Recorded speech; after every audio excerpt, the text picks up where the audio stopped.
Okay, we're going to start with the top row here. You can see here where we have monitor your ratio, and we give you a breakdown of what the ratio is built from, and more or less just kind of gauges your progress on Twitter as far as your followers versus following. Here we have task, which you'll see this as we progress. Every time we add a task, it'll show up here. We've got a link shortener.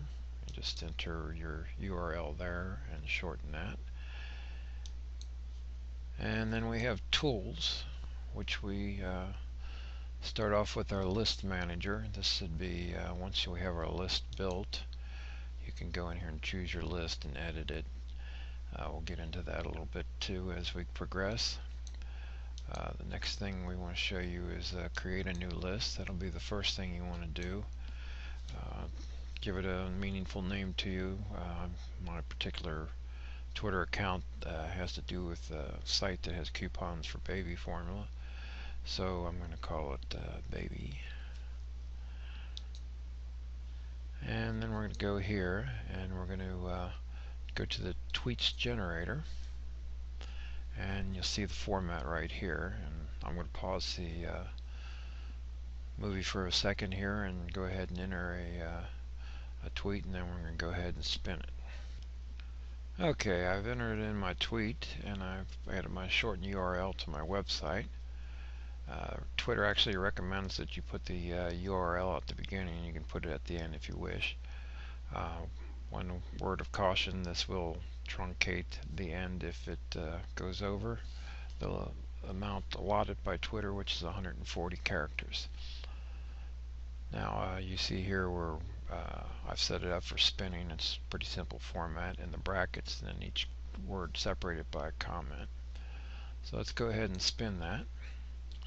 And you see we've spun it into several different versions of the tweet, and you can spin it a couple times if you'd like. And then here's where we choose the list that we just made earlier, and we save it to that list.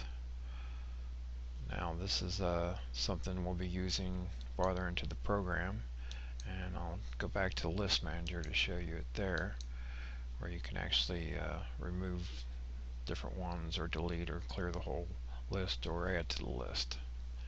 It's just as it says list manager.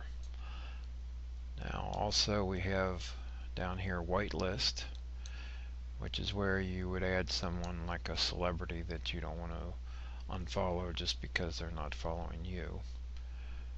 That's not used too often. But then we have our blacklist, which you see here we have a list of people on our blacklist already, and what will happen is when you unfollow people farther down into the program, it'll blacklist them so you don't have to worry about following them again. And you can manually add people that you'd like to blacklist also. So that's the top line here, and we're going to proceed in the next video to go on to follow and the subcategories under that.